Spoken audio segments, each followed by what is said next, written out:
Kesehatan adalah modal paling utama dalam hidup ini. Kita hanya bisa beraktivitas, melakukan berbagai kegiatan dalam hidup ini hanya oleh karena kita memiliki sesuatu yang bernama sehat. Kecenderungan kita adalah baru merasakan pentingnya suatu nikmat kalau dia sudah berkurang atau bahkan hilang sama sekali dari diri kita. Kita baru merasakan pentingnya gigi kalau sedang sakit gigi. Kita baru merasakan pentingnya telinga kalau sudah tuli. Kita baru merasakan nikmatnya, benar-benar nikmat mata kalau sudah diserang penyakit buta. Sepanjang dia ada, normal, kita kadang-kadang kurang menjaga dan memeliharanya. Padahal Al-Quran telah mengingatkan kita, la in syakartum la azidannakum wa la in kafartum inna azabi lasyadid. Kalau kamu pandai bersyukur dalam artian menjaga nikmat, menjaga karunia yang diberikan Allah kepadamu, aku akan tambah nikmat itu kepadamu. Tapi kalau kamu ingkar, kamu tidak pandai bersyukur, kamu tidak pandai menjaga dan memelihara nikmat itu, awas, azabku itu akan pedih adanya. Begitulah. Kesehatan ini menjadi modal utama. Kita melaksanakan puasa, selesai itu kita berangkat ke masjid melaksanakan sholat tarawih, kemudian tadarus Al-Quran, bahkan ibadah haji, jihad sekalipun hanya mungkin kita laksanakan kalau kita mempunyai sesuatu yang bernama sehat. Nah, lawan dari sehat adalah sakit. Kita manusia terdiri dari dua elemen pokok, jasmani dan rohani. Kadang kita kehilangan keseimbangan. Berpayah-payah kita mengurus rohani, berpayah-payah kita mengurus jasmani maksud saya. Satu hari 3 kali kita mandikan jasmani kita. Kita berikan pakaian yang bagus-bagus, parfum yang wangi-wangi, pakaian yang aksesoris yang mahal-mahal untuk keindahan jasmani. Pernahkah kita berpikir seperti itu untuk menambah keindahan rohani kita? Kita hiasi dengan sifat-sifat yang baik, dengan sabar, dengan ikhlas, dengan tawadhu, dengan tasamuh, lapang dada, dan sebagainya. Begitu juga kalau kita bicara penyakit. Kita sibuk kalau diserang penyakit jasmani. Tetapi sesibuk itukah kalau rohani kita yang diserang penyakit? Al-Imam Al-Ghazali membagi penyakit itu dalam 2 macam. Pertama penyakit zahir, dan yang kedua penyakit batin, penyakit rohani. Apa perbedaan dari kedua penyakit ini? Yang pertama, penyakit zahir banyak dokternya. Apalagi di zaman spesialisasi sekarang ini, tinggal cari saja dokter ahlinya.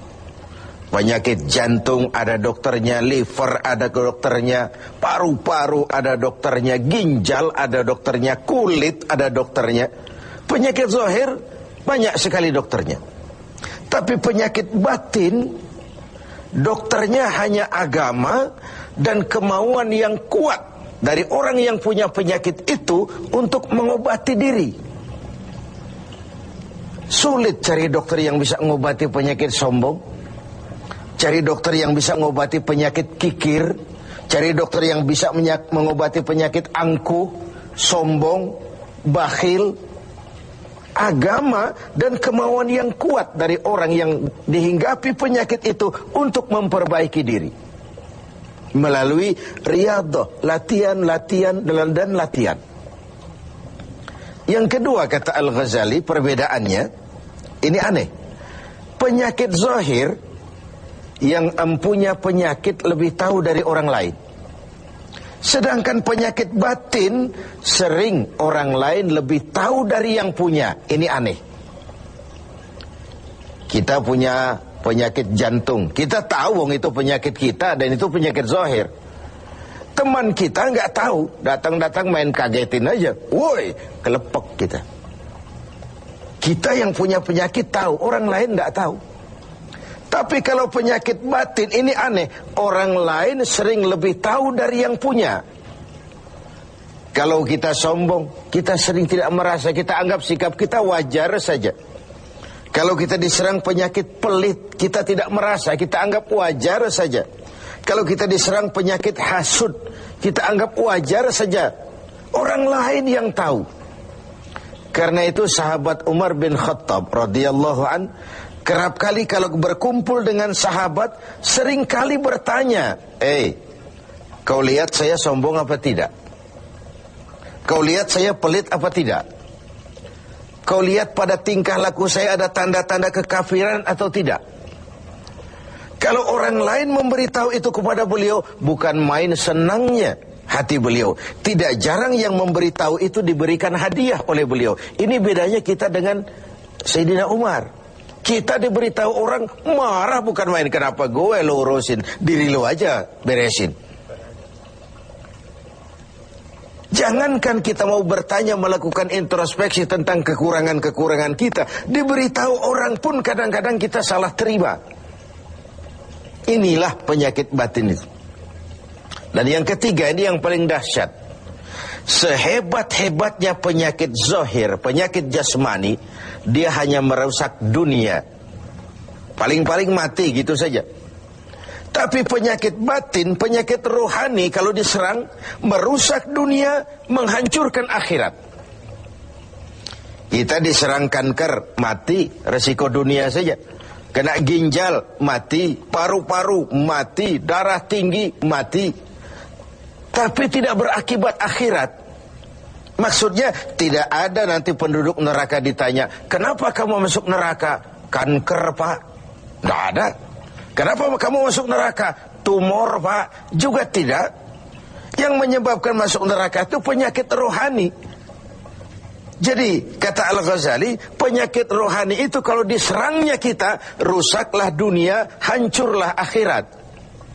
Kita diserang penyakit sombong, di dunia dikucilkan dari pergaulan, di akhirat jelas juga tempatnya. Kita diserang penyakit kikir bin pelit. Di dunia siapa yang mau bergaul dengan orang pelit? Walaupun kita sendiri kadang-kadang pelit. Tapi di akhirat juga tempatnya jelas. Hasud, iri hati, menggeragoti amal sendiri. Di dunia kita sulit hidup karena senang lihat orang susah, atau susah lihat orang senang. Itu kan tandanya hasud itu, iri, dengki. Lihat orang susah, senang. Lihat orang senang, susah. Di dunia saja sudah susah hidup, susah gemuk. Di akhirat jelas juga tempatnya. Karena itu kata Al-Ghazali, heran saya ini. Kalau diserang penyakit zahir, cepat-cepat kita lari ke dokter. Tidak ada uang, berutang pinjam pun maulah. Diserang demam, diserang flu, diserang segala macam penyakit zahir, panik, cepat lari ke dokter. Atau paling tidak puskesmas yang terdekat. Puskesmas tidak berhasil, cari ke rumah sakit umum. Rumah sakit umum masih gagal, cari dokter spesialis. Tidak ada ongkos, jual apa yang bisa dijual. Karena kita tidak kepengen diserang penyakit jasmani. Tapi kalau diserang penyakit rohani, kata Al-Ghazali, kita sering tenang-tenang saja. Padahal diserang penyakit rohani itu celaka dunia, hancur akhirat kita. Sehingga beliau menghimbau, kalau kita begitu bersungguh-sungguh mengobati penyakit jasmani yang kalau diserang hanya merusak kehidupan dunia, betapa kita tidak akan lebih bersungguh-sungguh mencari obat penangkal penyakit yang kalau diserangnya kita, rusaklah dunia, hancur jugalah akhirat kelak. Dengan puasa Ramadan, pada satu sisi kesehatan jasmani terjaga karena memberikan kesempatan istirahat kepada organ tubuh yang sudah bekerja seperti mesin 24 jam. Sementara jasmani diberikan kesempatan istirahat dengan makan dan minum yang teratur. Rohani dihiasi. Dengan puasa timbul sabarnya, dengan puasa timbul jujurnya, dengan puasa timbul ikhlasnya, dengan puasa timbul sikap rendah hatinya. dihiasi dengan perhiasan-perhiasan yang menyehatkan rohani kita. Inilah mana ucapan Nabi, sumu tasihu, berpuasalah kau, niscaya kau akan sehat. Bukan sekadar sehat jasmani, tapi juga sehat rohani. Karena itu kita sering berbangga dengan perhiasan jasmani, dengan berbagai merek yang kita pamerkan kepada teman-teman kita. Kita pakai jam tangan Rolex, kita pakai baju Versace, Gianni Versace, kita pakai tas Louis Vuitton, berpayah-payah kita menghiasi jasmani kita. Sementara rohani kita merana, rohani kita sakit, rohani kita kering kerontang. Kita nyaris tidak pernah memberikan perhatian. Inilah Ramadan, nuansa di mana kita menumbuhkan keseimbangan antara pertumbuhan jasmani kita dengan kesehatan rohani kita.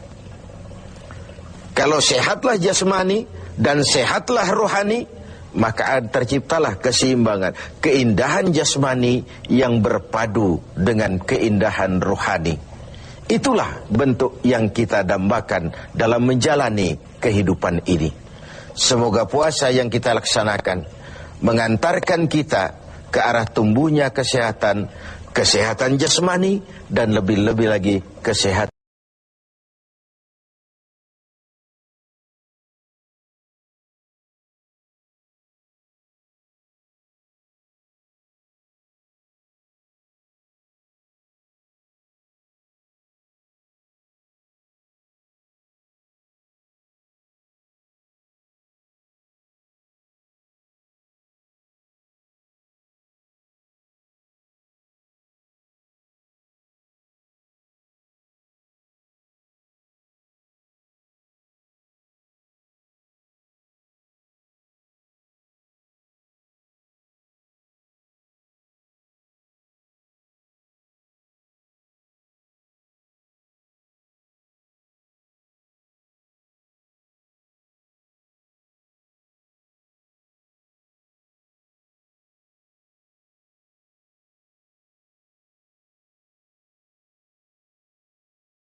Assalamualaikum warahmatullahi wabarakatuh.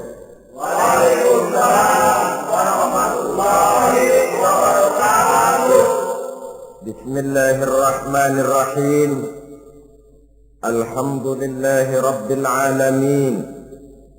Wassalatu wassalamu ala ashrafil anbiya'i wal mursalin, imamil muttaqin, sayyidil ghurril muhajjalin, wa ala alihi wa sahbihi ajma'in, amma ba'du. Saudara-saudara kaum muslimin rahimakumullah, pada pertemuan terdahulu sudah kita bicarakan tentang memperbaiki akhlak, baik akhlak kepada Allah Subhanahu wa ta'ala, akhlak kepada sesama manusia, maupun akhlak kepada makhluk Allah lainnya di luar manusia. Kemudian secara umum Al-Imamul Ghazali rahimahullah membagi akhlak dalam dua bagian besar.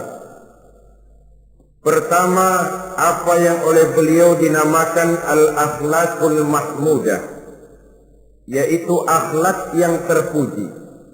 Seseorang yang kepada Allah ia bertauhid, dalam pergaulannya dengan sesama manusia ia mempunyai sifat-sifat yang terpuji, seperti rendah hati, sabar, jujur, ikhlas, dan lain sebagainya. Kemudian dalam sikapnya kepada makhluk Allah di luar manusia, ia dapat mengembangkan nilai-nilai ihsan sesuai dengan tuntunan imannya. Ini seluruhnya dinamakan al-akhlakul mahmudah atau akhlak yang terpuji. Kemudian yang kedua oleh beliau dinamakan al-akhlakul mazmumah, yaitu akhlak yang tercela. Seseorang yang di dalam sikapnya kepada Allah mempunyai sifat-sifat kufur, baik dalam bentuk kemusyrikan, kemunafikan, atau hal-hal yang bisa menyebabkan ia menjadi murtad. Lalu dalam pergaulannya dengan sesama manusia, ia mempunyai sikap yang tidak terpuji, sombong, ria, ujub, dusta, khianat, suka menggunjing dan memfitnah, dan lain sebagainya. Sedangkan sikapnya kepada makhluk Allah di luar manusia, ia senantiasa menimbulkan kerusuhan. Itu seluruhnya dinamakan dengan al-akhlakul mazmumah atau akhlak yang tercela. Untuk memperoleh akhlak yang baik, yang dalam bahasa populernya dinamakan al-akhlakul karimah, para ulama sufi memberikan tuntunan. Pertama, melalui jalan yang disebut tafalli. Yang kedua, tahalli, dan hasilnya nanti akan membuahkan tajalli. Tafalli artinya mengosongkan diri dari segala macam sifat yang tercela. Sombongnya dibuang, riaknya dihilangkan, suka fitnahnya musnah, dustanya berhilang. Itu semuanya dinamakan tafalli, mengosongkan diri dari seluruh sifat-sifat yang tercela. Apabila ini sudah berhasil dilaksanakan oleh seseorang, ia naik kepada tingkat yang selanjutnya dinamakan tahalli. Tahalli artinya menghiasi diri dengan seluruh sifat-sifat yang terpuji. Bila sombongnya hilang, berganti dengan tawadhu. Bila dustanya hilang, berganti dengan jujur. Bila khianatnya hilang, dihiasi hatinya dengan amanah, dan begitu selanjutnya. Hasil daripada tahalli, menghiasi diri dengan segala sifat-sifat yang terpuji, akan mengantarkan orang untuk sampai kepada tajalli, bisa menyaksikan kebesaran Allah Subhanahu wa ta'ala. Maka pada pertemuan kali ini kita akan mulai dengan yang pertama, tahalli, mengosongkan diri dari seluruh sifat-sifat yang tercela, menjauhkan diri dari semua akhlak-akhlak yang tidak baik. Dan pertemuan ini akan kita mulai dengan membicarakan dusta dan akibatnya. Saudara-saudara kaum muslimin rahimakumullah, salah satu nikmat yang diberikan Allah kepada kita makhluk manusia dalam hidup ini adalah kemampuan untuk berkata-kata, kemampuan menyalurkan hasrat hati dan keinginan jiwa melalui ucapan dengan bahasa sebagai alat komunikasi. Sehingga orang lalu berkata bahwa al-insan adalah hayawanun natiq. Manusia sebenarnya adalah binatang juga, cuma saja manusia binatang yang pandai berbicara. Oleh karenanya ini merupakan satu nikmat yang sangat besar yang perlu kita syukuri. Lidah bisa menempatkan seseorang pada posisi yang tinggi, lidah juga bisa menempatkan orang pada posisi yang paling rendah. Karena lidahnya orang dipuji, karena lidahnya orang dicaci maki dan dicela. Pendeknya seperti kata pepatah, al-lisan saghirul jirmi azimul jurmi. Lidah itu walaupun kecil bentuknya tetapi besar akibatnya. Hampir sebagian besar dari kesulitan-kesulitan yang menimpa manusia pada mulanya disebabkan oleh lidahnya. Sehingga pepatah mengatakan, salamatul insan fi hifdzil lisan. Manusia akan selamat apabila dia pandai menjaga lidahnya. Seperti orang kita bilang, lidah tidak bertulang. Artinya bicara kadang-kadang demikian enak, bicara kadang-kadang demikian nikmat, tidak terasa akan membawa akibat yang tidak pernah kita perhitungkan sebelumnya. Oleh karenanya, salah satu yang menyebabkan manusia bisa turun nilai kemanusiaannya apabila dia telah mempergunakan lidahnya untuk suatu yang lazimnya kita namakan dusta. Apa sebenarnya dusta itu? Dikatakan al-kadzib huwa adamu mutabaqatil khabar lil waqi'. Dusta ialah tidak adanya persesuaian antara berita dengan kenyataan. Itu yang dinamakan dusta. Berita tidak sesuai dengan kenyataannya. Nah, bentuknya bisa mengada-ada, bisa menambah-nambah, ataupun mengurang-ngurang. Itu bentuk-bentuk daripada tidak sesuainya berita dengan kenyataan. Mengada-ada, yang tidak ada diada-adakan, itu jelas merupakan dusta. Kemudian menambah-nambah, beritanya sebenarnya cuma 1 meter, tapi disampaikan orang kepada kita 5 meter, yang 4 meter tambahan. Disitulah kemungkinan terjadinya penyusupan-penyusupan berupa dusta adanya. Ataupun mengurang-urang. Beritanya sebenarnya 8 meter, sampai ke kita cuma 2 meter. Yang 6 meter berita itu dikorup. Itu juga sudah bagian tersendiri daripada yang dinamakan dusta. Oleh karenanya kita harus berusaha. Pertama dari sifat mengada-ada.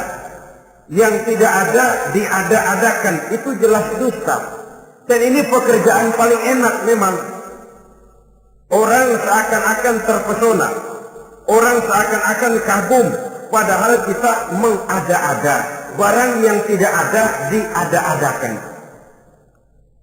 Rasul juga pernah, saudara-saudara, tapi bernada seperti ini, namun jujur. Satu saat beliau sedang duduk, ada seorang perempuan mengendarai onta, sudah tua sekali ontanya. Lalu Rasul bangun menegur orang tadi, "Bu, kenapa naik anak onta?" katanya. Perempuan ini bilang, "Ya Rasul, yang saya kendarai ini bukan anak onta tapi biang onta."